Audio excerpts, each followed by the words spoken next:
Assalamualaikum warahmatullahi wabarakatuh. Madayaw mayong adlaw kaninyong tanan. Magandang araw sa inyo lahat. The Philippines faces over 20 typhoons yearly. Last year's storms were stronger, and this year may be more unpredictable due to the increasing impacts of climate change. Under former President Rodrigo Duterte's administration, the Philippine government shifted its approach from mere disaster awareness to actively building disaster resilience.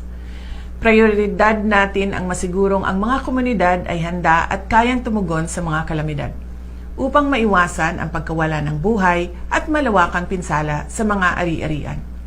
Ang ating kahandaan laban sa mga kalamidad ay ang pundasyon ng ating lakas bilang isang bansa. Magtatagumpay tayo kung tutulong tayo sa pagsiguro na ang bawat pamilya sa ating mga komunidad ay may sapat na kaalaman hinggil sa mga sakuna. Kabilang na dito ang kaalaman sa tama at ligtas na paglikas o evacuation. The Office of the Vice President's Pagbabago, a Million Learners and Trees campaign planted over 300,000 trees last year, creating natural shields from floods and landslides. This National Disaster Resilience Month, I call on every Filipino to become proactive stewards of their communities, plant trees, and join our organized cleanup drives. Turn on NDRRMC alerts. Build your family's emergency kit. Join earthquake drills. Know your nearest evacuation center.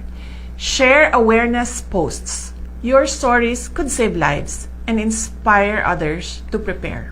Mas marami pa tayong magagawa sa ating pakikipagtulungan sa isa't isa. Sa ating pagkilos, sa ating paghahanda, nariyan ang pangako ng isang ligtas at matatag na kinabukasan na maipapamana natin sa ating mga anak. Mahalin natin ang Pilipinas para sa Diyos, sa bayan, at sa pamilyang Pilipino. Syukran!